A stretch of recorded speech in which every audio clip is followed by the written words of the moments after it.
Hello বন্ধুরা, শুভ সকাল।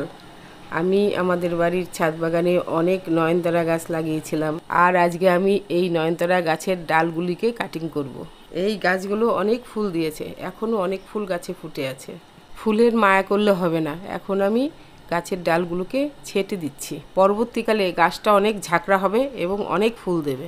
আমার ছাদ বাগানে আমি দু ধরনের নয়নতারা গাছ লাগিয়েছি, একটা সাদা, একটা গোলাপি। আমি এখন এক এক করে নয়নতারা গাছের ডালগুলোকে ছেঁটে দিচ্ছি।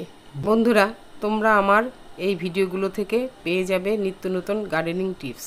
তাই টিপস পেতে এখনই আমাকে একটা ফলো করে এবং এই ভিডিওটাকে একটা লাইক করে দাও। আমি যখন ছাদ বাগানে গাছের ডালগুলি কাটিং করছিলাম, তখন খুব সুন্দর একটি প্রজাপতি ফুলের মধু খাচ্ছিল, তাই সেটাকে ক্যামেরাবন্দি করে তোমাদের সাথে শেয়ার করলাম। বন্ধুরা, আমি এখন গাছের ডালের ছাঁটাই পর্ব শেষ করে প্রত্যেকটা গাছের টবে সার অ্যাড করে দিচ্ছি। বন্ধুরা, তোমাদের বাড়িতে যদি নয়নতারা গাছ থাকে তাহলে এভাবে যত্ন করে তোমাদের গাছেও অনেক ফুল ধরাতে পারবে।